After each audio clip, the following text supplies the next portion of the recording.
Gure berri bestela jasoko dutenen alde. Eskerrik asko etortzeagatik, aurkezpen honetara gaur aurkezten dugun liburua, legitimitateak talkan. Itxasoz bestaldeko osurruneko idazle batek idatzia da, Alen Gagnon.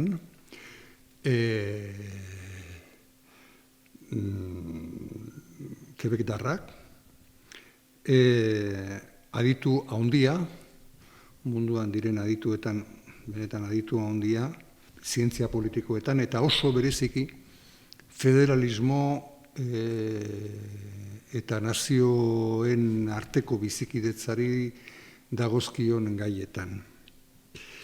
Berez, eta bere kurrikulum luzea guztiz aletu gabe, esan ditzagun aipatu ditzagun gauza batzuk edo bere ezaugarri batzuk, pixka bat berari buruzko idea bat egiten lagunduko digutenak. Lehendabizikoa da, katedra duna dela, katedraren titularra da, Kanadako Quebectar eta Kanadar ikasketei buruzko Kanadako ikerketa zentroan edo.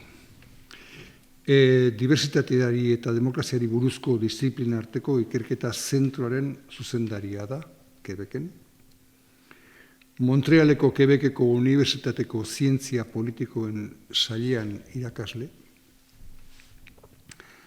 Eta gizarte plurinazionalei buruzko ikerketa taldearen zuzendaria eta kide sortzailea ere bada. Sariei dagokienez, oso bilbide luzean jaso dituen hainbat sarietatik batzuk aipatzegatik, lehendabiziko aipatuko genduke 2007an Kataluniako gobernuak Institut d'Estudis Autonomics delakoaren bitartez eman zion Josep Maria Vilaseca i Marcet saria.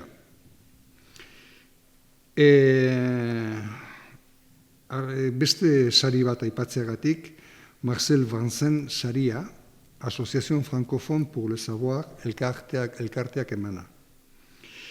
2008an, Zientzia Politikoko Quebeceko elkartearen bikaintasun saria eman diote.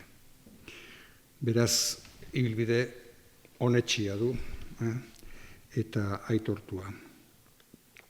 Bere gai nagusiak dira federalismoa, nazionalismoa, herritartasuna, identitate nazionala, gizarte plurinazionalak eta diversitatea. Eta gurekin, Albertaniarekin, 2012an argitaratu zuen euskeraz, argitaratu zen, bere lehendabiziko liburua, legitimitate ez barkatu, ziurgabetasunaren aroa. Gaur aurkezten dugun liburuaren nolabait ere aurretikoa. Haren aria hartuta dator, nolabait esan da, gaur aurkezten dugun legitimitateak talkan liburua. Eta, bueno, horrelako idazle baten parean, maila handiko itzultzailea behar genuen, eta batez ere edo bereziki, alor unibertsitarioan zailutako itzultzailea behar genuen, eta hoxe dugu Aitor Blanco Leoz gurekin lehendabiziko aldiz plazaratzen dana, itzultzaile moduan, asko estimatzen diogu, baiezkoa eman izana, eta asko eskertzen diogu egin duen lan bikaina. Bueno, berari buruz, Aitorri buruz hitz pare bat esateko, itzulpengintzako eta interpretazioko gradua du, eta Euskal Hizkuntzalaritzako eta Filologiako masterra eginak ditu Euskal Herriko Unibertsitatean. 2017az geroztik itzultzaile eta interpretea da Nafarroakoa Unibertsitate Publikoan. Eta 2022an oraindik zorionak emateko moduan gaude beraz, sari bat jaso du, literatur itzulpengintzan, hain zuzen ere, Gasteizko udalak emandako sari ospetsu bat, gazte literaturako saria, Arthur Conan Doyleren Sherlock Holmesen memoriak liburuaren itzulpenagatik, zorionak beraz. Nik hitz pare bat besterik ez dut esango gaur aurkezten dugun liburuari buruz, lan handiena Aitorri utziko diot, berak egin dezan barruko haren nolabaiteko ustuketa edo azalpena. Nik aipatuko dudana da, lehendik aipatzen hasi naizen kontu bat, alegia ziurgabetasunaren aroa izan zan liburuaren bidetik datorrela, alegia jarraitzen du gainonek aztertzen nazionalitate ezberdinen arteko bizikidetza antolatzeko modu ez,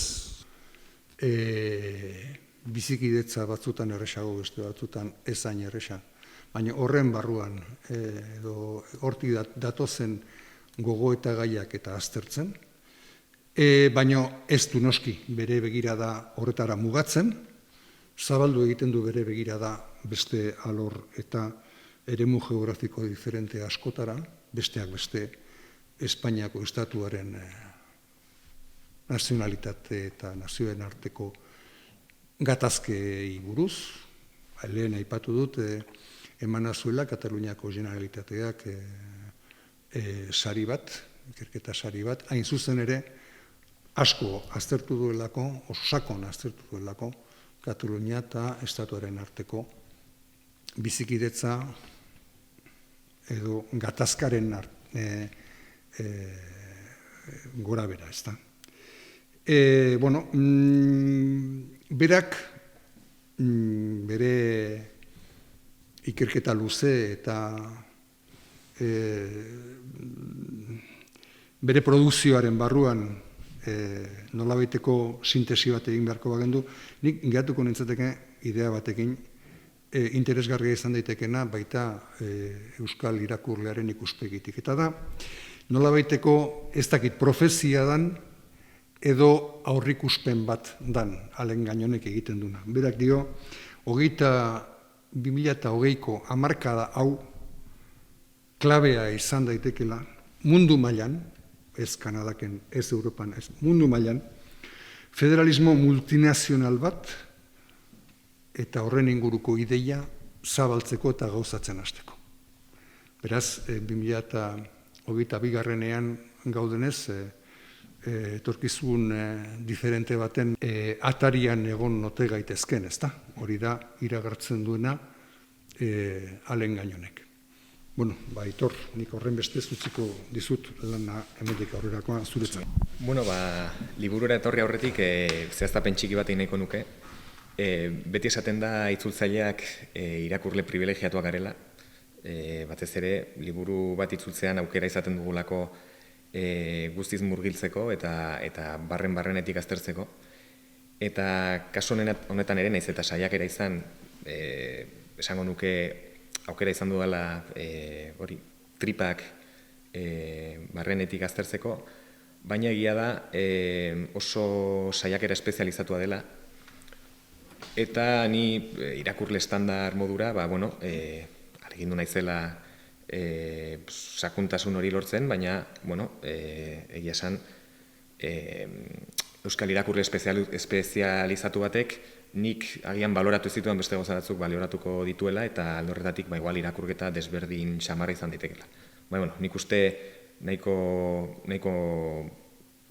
ongi harrapatu dela liburuaren helburua eta tonua, eta ikusiko gero irakurleek ze iritzi duten.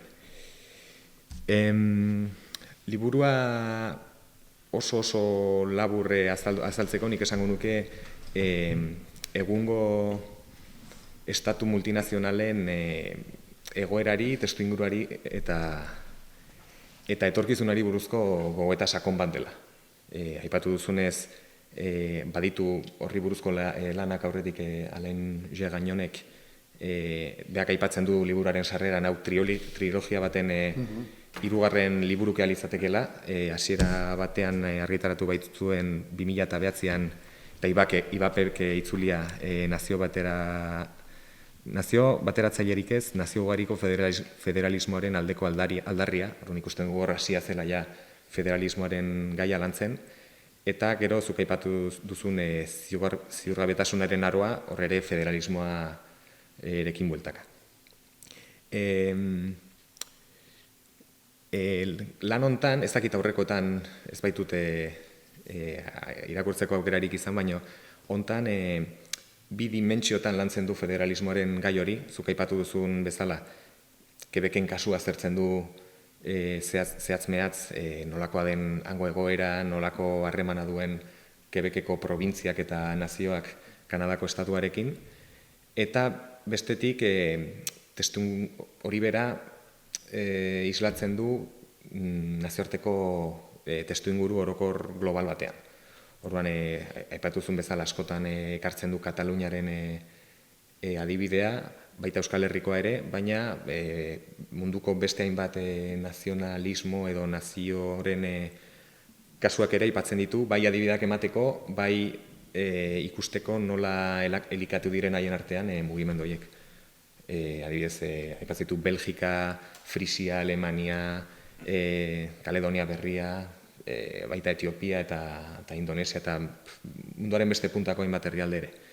Orduan hori nik uste nahiko lan osoa eta osatua dela alderretatik oso askotariko adibideak ematen dituelako eta hori batez ere nazioarteko ikuspuntu batetik, hau da irakurle atzerritarrakaren aldetik hori eskertzekoa delako. Ez delako bakarrik zentratzen Quebeceko kasuan, nahiz eta oso interesgarria izan, baina bueno, kanpoko adibideak ere interesgarriak direlako. Ideia hori nik uste dut oso ongi laburtzen dela sarreran egiten duen, aipatzen duen esaldi batean, idazleak esaten du, azken hamarkadek argi eta garbi erakutsi dute Kanadako eta Quebeceko esperientziak eragin handia izan duela nazioartean dibertsitate nazionala eta komunitarioak kudeatzeko moduari dagokionez. Hau da, beak uste du eta nik arrazoi ematen diot alde horretatik, haien kasua referente importantea dela mundu mailan, eta nik uste oso garbi ikusten dela han egin izan dituzten bi referendumen kasuan, horiek direlako nik uste guain arte historia garaikidaren behintzat nazionalismoaren eta estatu multinazionalen arloan izan diren adierazpen demokratikorik handienak. Alde baterak utzita agian Eskoziako 2014ko referenduma, baina nik uste alde horretatik mugarri importantea dela Quebecen azken hamarkada hauetan gertatu dena. Eta horregatik liburu honen interesa batez ere antzeko egoera batean egon gaitezken kultura edo estatu edo nazio batean. Orduan, Gainonek Kanadako kasua eta zehazki Quebekekoa munduko herri askoren ispilu modura plazaratzen du, eta horretarako oso gogoeta mamitsuaz baliatzen da, mamitsua, baina aldi berean abstraktua, eta nik uste horrek lanketa handi xamarrak arri diola, ideia asko emate dituelako batzuk abstraktuak eta trinkoak, eta horiek ordenatzeko eta transmititzeko nik uste dut horratzen dagoen lana izugarria dela. Eta esango nuke nahiko emaitza ona lortzen duela, edukia modu logiko eta koherente batean antolatzeko, eta, nik uste lortzen duela irakurleari aria segiaraztea. Eta alde horretatik, itzulpen prozesuan ere nik ikusi dut hor badela egitura oso landu bat, eta horrek transmititzen duela berak, lortzen duela transmititzea berak eman nahi dituen ideiak. 7 kapitulutan antolatu du saiakera, Gainonek, lehenbizikoan oinarri teorikoak edo plazaretzen ditu pixkate testu ingurua emateko, zer den legitimitatea, zer den legezkotasuna, demokrazia justua, eta horiekin guztiekin testu inguru orokor bat ematen digu. Bai Quebekekoa, bai mundu mailako federalismoari buruzkoak. Ondotik hasten daia Kanadako kasua zehazki aztertzen, bai testu inguru historiko bat emanez, lehenbiziko kolonoak iritsi zirenetik gertatu izan diren herrien arteko harremanak, bai ingelesen eta frantsesen artean, bai jatorrizko herriekin izandakoak, horiek azken batean sortu baitute gaur egun duten testu ingurua. hor aipatzeitu asmo nazional kanadarra, orokorra, bai politika nazional nagusiak, hau da, hor barrenean dauden nazionalismoak edo, nola gertatu den Kanadako boterearen zentralizazioa, nolakoak izan diren gobernuaren eta provintzien arteko borrokak eta harremanak, eta nolako katzen den Quebec gaur egun harreman horren erdian. Hirugarren kapituluan aipatzen ditu multinazioaren aurrerapen kontzeptualak eta subiranotasun partekatuaren ideia gintza, hau da, nola garatu diren pixka paraleloki edo Kanadako federalismo hori, zentralista, baina aldi berean subiranotasun ukitu batzuk eman dizkienak probintziei eta jatorrizko herriei ere, eta bestetik Quebeceko nazionalismo hori, sentimentu identitario hori nola garatu den aldi berean, hein handi batean Kanadarekiko borroka horren erdia. Laugarren kapituluan ordena politiko kanadarra eta nazionalismo konstituzionala lantzen ditu nahiko modu zehatzean. Horra aipatzen ditu nolakoa den Kanadako errelato historikoa gaur egun hain boladan dagoen termino hori ez, errelatoarena. Errelato historiko kontrajarriak nola landu dituen bai Kanadak bai Quebecek. Gero abertzaletasun eta deliberazio konstituzionalak, eta nola gaur egun Justin Trudeauren gobernuak nola bilatzen duen estatu posnazional baten sorrera edo. Hau da, gaur egun bi komunitatek edo gutxora bera, osatzen duten estatu horretan nola pasatu nahi duen estatu multikultural posnazional batera, hori lantzen du egileak laugarren kapitulu horretan. Eta azkeneko 3 kapituluetan demokrazia liberal aurreratuetan, hau da, mendebaldeko kulturan batez ere dibertsitatea nola landu den eta lantzen ari den komentatzen du, bai dibertsitate soziala, etnokulturala, religiosoa, linguistikoa eta nazionala, gizarte garaikide hauetan, pixkat konparatzen du herrialde batetik bestera ze pasatzen den dibertsitate horrekin eta bakoitzak ze nola kudatzen duen. Seigarrenean,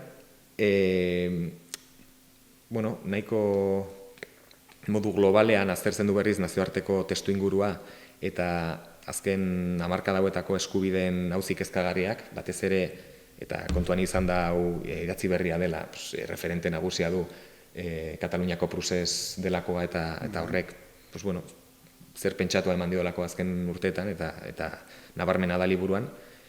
Eta, horiz gain beste gatazka batzuetan edo, nahiz eta violentoak ez izan, baina nazioarteka gatazka horietan, zer gertatzen ari den dibertsitatearen kontuarekin, federalismoa nola aplikatu, norari den aplikatzen norrez, eta 7. kapitulua esan daiteke monografiko bat dela federalismo multinazionalari buruz, hau da, bere aldarria, ikusten dugu trilogia hontan guztian, behin da berriz aipatzen dela federalismoa, baina hontan nik uste batez ere nabarmentzen duela federalismo multinazionala, hori da bere proposamena edo gaur egungo nazionalismoaren inguruko gatazkei soluzioa emateko formula, eta horre aipatzitu zein diren haren erronkak, kezkak eta promesak. Eta gero, luz eta zabale aritzen da ondoriotan, nik uste ez dela bakarrik liburu honen ondorioak, baizik eta trilogia osoarenak, 3 liburuki horiek ze ondoriotara eraman duten, eta, ez naiz hasiko hain destripatzen, eduki asko dagolako hor, eta esan bezala oso trinkoa eta abstraktua delako, eta zaila delako igual hemen laburtzea. Baina, nik uste oso gauza interesgarriak esate dituela, eta batez ere kontuan izan da ze testu ingurutan gauden gu, nik uste oso ekarpen polita ekartzen duela gure kultura politikoarentzat. Oso bat nator esan duzun guztiarekin, nik begiratuko nioke kontuari orain beste ikuspegi batetik alegia editoraren ikuspegitik, alegia zergatik erabaki gendun, zuk deskribatu duzun, hainongi deskribatu duzun, liburu komplexu baten aldeko apostua egitea euskal irakurleari begira. Bi arrazoi daude, 3 arrazoi daude, lehendabizikoa, eta hori ezin da, aipatu gabe utzi da, egilearen beraren autoritate maila, nazioarte osoan. Gaur egun gai hauei buruz ari geranean ezin da gainon aipatu gabe utzi. Hori lehendabizikoa. Bigarrena, liburua bera, alegia nola dagoen idatzita. Konplexutasuna ikaragarria duen arazo batean sartzen da ez modu bat ere profesionalean nola baita esateko. Osa ez da ari kulpitotik. Ari da kaleko irakurleari eman nahian, baina galdu gabe referentzialtasun akademikoa nahi baldin bada. Gai batean sartzeko murgiltzeko klabe nagusiak. Oso modu, ez periodistikoan, ez dugu esango modu periodistikoan idazten duenik, baina bai modu ez bakarrik ulergarrian, baizik eta erakargarrian ere. Oso arrazoi bideak emateko modu atsegina du gainonek. Idazle hona da, alegia ondo idazten duen, aditu bada, hori estimatzen da, hori da bigarren arrazoia. Eta 3. arrazoia da, noski, Euskal Herritik begiratuta, berak planteatzen dituen arazoak duten gaurkotasuna eta egunerokotasunarekin lotura zehatza. Nik kontu pare bat pixkat hau izteko, aipatuko nituzke, ekarriko nituzke bi adituren edo bi iruzkingileren hitz labur batzuk, liburu honi buruz eta gainonen lanari buruz. Lehendabizikoa da Samuel Lemire, Trinity College, Dulingo Trinity Collegeko irakaslea, berak idatzi zuenak Canada Journal of Political Science aurten 2022an zuzen ere. Eta besteak beste honako hau zioen. Desadostasunen konponbidea instituzionalizatzea, elkarrenganako errespetuan oinarritutako elkarrizketa baten bidez, sistema demokratiko baten egonkortasunaren eta bizitasunaren muinean dago. Gainonen gogoetek ez lukete praktikan zentzurik izango, baldin eta erabakitzeko ahalmena dutenek eta herritarrek konpromisua hartuko ez balute, itun federal multinazional baten xedapenak legitimitatez gauzatzea albidetzen duten betebeharrak errespetatzeko. Trinkoa, baina argigarria nire ustez. Eta gero kazetari batek, Luis Cornelie delakoak Le Devoiren 2021ko irailean esan zuena, eredu Amerikarraren araberako nazio batu zati ezinaren ideian oinarritutako lurralde federalismo zentralizatzeak ez bezala, federalismo multinazionalak edo eredu helbeziarrak, askotan aipatzen baitu berak gai hori Suiza, estatu plurinazionala osatzen duten entitateen arteko subiranotasun partekatuaren alde egiten du. Eta nazio elkartuen aniztasun nazionala eta autonomia politikoa aitortzen ditu.